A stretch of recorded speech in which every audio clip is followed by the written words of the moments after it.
Science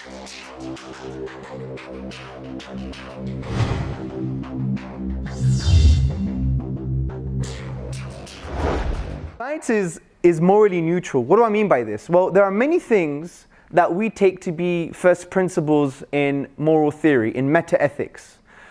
Meaning that there are some things that we consider to be objectively morally true.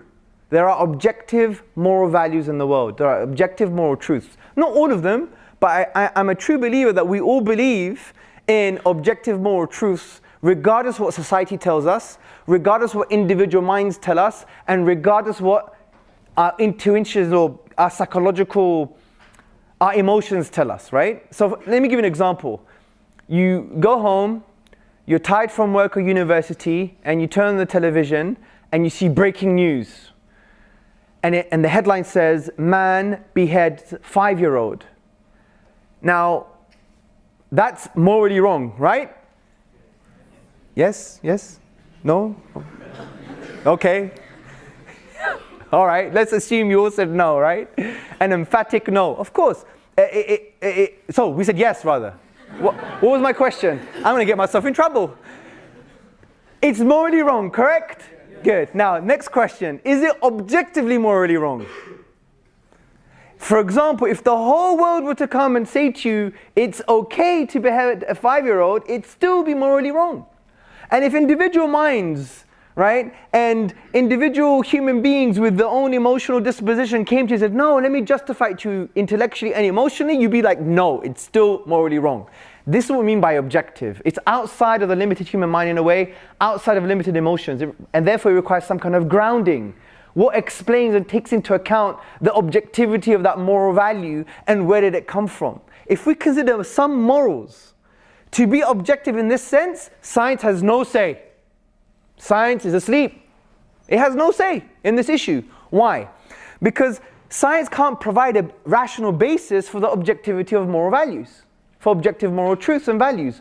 Why? Well, let's remind ourselves what Charles Darwin said. He gave an extreme example concerning this notion. He basically said, if we were to be reared under precisely the same conditions as the hive bees, we would think it's okay to kill our brothers and okay to kill our fertile daughters.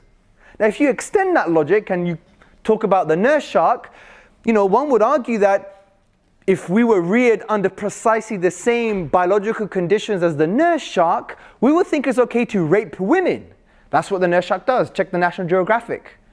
The nurse shark bites the fin of its mate and wrestles its mate, which is tantamount, equivalent to forced mating, rape, right?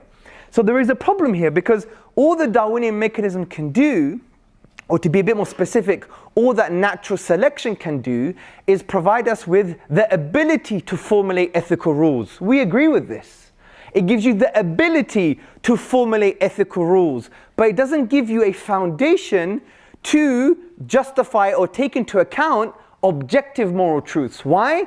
Because these morals are subject, not objective anymore, they're subject to inevitable biological changes. Not only that, morals lose any meaning under biology. They lose meaning because it's just almost arbitrary. It's like a result of a accidental rearing of certain biological conditions. That's why science is amoral from this perspective, or morally neutral from this perspective.